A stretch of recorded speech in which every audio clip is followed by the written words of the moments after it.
ভারী বর্ষণ ও ভূমিধসের কারণে হাফলং শিলচর সংযোগ সড়ক বিচ্ছিন্ন। অবিরাম বৃষ্টি এবং ঝোড়ো বাতাসের কারণে কাপিরছড়া এবং থেরেবস্তিতে মারাত্মক ভূমিধস হয়েছে, যার ফলে আসামের ডিমা হাসাও জেলার প্রধান রুটে যানবাহনে উল্লেখযোগ্য ব্যাঘাত ঘটেছে। মুখ্যমন্ত্রী হেমন্ত বিশ্ব শর্মা একটি টুইটে পরিস্থিতির বিষয়টি নিশ্চিত করেছেন।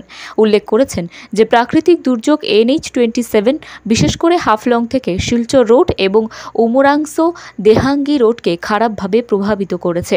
অবিরাম বর্ষণে রাস্তার একটি বড় অংশ ভেসে গিয়েছে, এতে বিঘ্ন আরও বেড়েছে।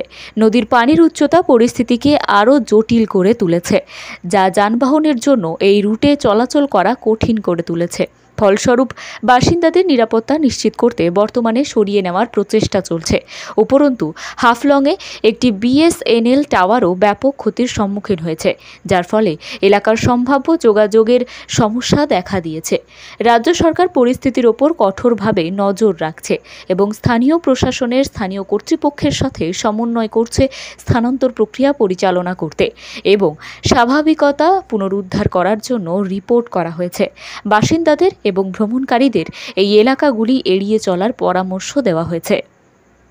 ব্যুরো রিপোর্ট, বিজয় বাংলা।